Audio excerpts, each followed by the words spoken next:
চক স্পষ্ট এটা ছবি বিকাশ যাত্ৰা হৈ আছে স্বতঃস্ফূৰ্তভাৱে ৰাইজ ওলাই আহিছে উন্নয়ন হৈ আছে আৰু এইটো এটা ৰাইজৰ বোলে আমি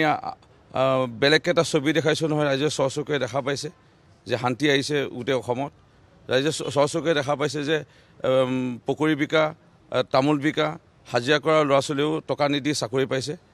ৰাইজে দেখা পাইছে যে আদৰ্শ স্কুল চাহ বাগানতো হৈছে চহৰ অঞ্চল নগৰ অঞ্চলতো হৈছে ৰাইজে ইতিমধ্যে দেখা পাইছে যে যিসকলে চকুপনি টুকি আছিল মহিলাসকল আইসকলে আজি মাইক্ৰ' ফাইনেন্সৰ ঋণ দিব পৰা নাছিলে তেওঁলোকে এবাৰ নহয় দুবাৰকৈ তেওঁলোকে লক্ষ লক্ষ টকা পায় আজি হাঁহি বিৰিঙিছে তেনেকুৱা পৰিয়ালত চাউলকৰ নোপোৱাসকলে চাউল পাইছে অৰ্থাৎ ক'ৰবাত এটা শান্তি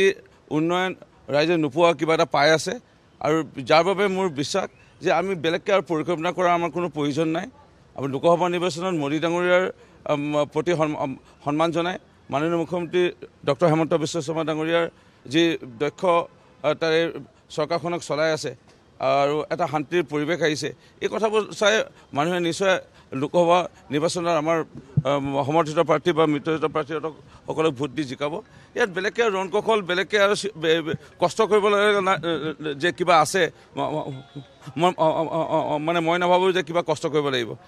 সেইকাৰণে যোৰহাট লোকসভা সমষ্টিত যদি আমি অংকটো চাওঁ তে অংকত দেখা পাম যে 7টা বিধানসভা সমষ্টিৰ বিধায়ক বিজেপি বা মিত্ৰগোষ্ঠীৰ আমাৰ বিধায়ক আছে আৰু যদি আমি বিৰোধী চাওঁ অৰ্থাৎ গৌৰৱ গগৈৰ পক্ষত আছে মাত্ৰ 3টা অৰ্থাৎ তিতাবৰ আৰু নাজিৰা আৰু অখিল গগৈ যদি সমৰ্থন জনায় তেনেকৈ 3টা তে হাতে তিনিয়ে যদি আমি বিয়োগ কৰোঁ তে দেখকৈ আহি আছে যে 4,88,000 ভোটত আমি জয় হ'ম সেইকাৰণে আৰু বেলেগকৈ এটা অংক নাই আৰু সেইকাৰণে মই এই লোকসভা নিৰ্বাচনত মই ইমান অংক কৰি থকা মই একো দেখাই নাই এখন সুন্দৰ ছবি আমাৰ সন্মুখত তেখেতৰ কি মন আছে কি মন নাই মই নাজানো কিন্তু ৰাইজৰ মন বিজেপি চৰকাৰ পুনৰ হ'ব লাগে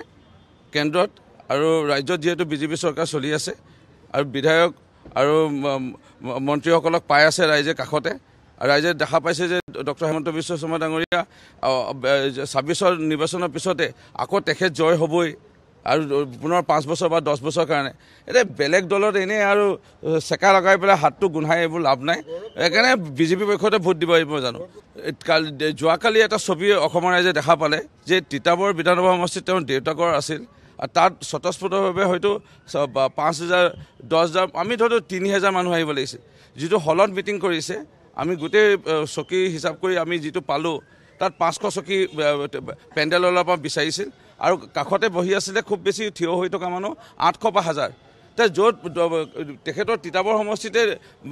আস্থা হেৰুৱাইছে মানুহৰ তেখেতৰ এই বাকী সমষ্টিৰ কথা মই নকওঁ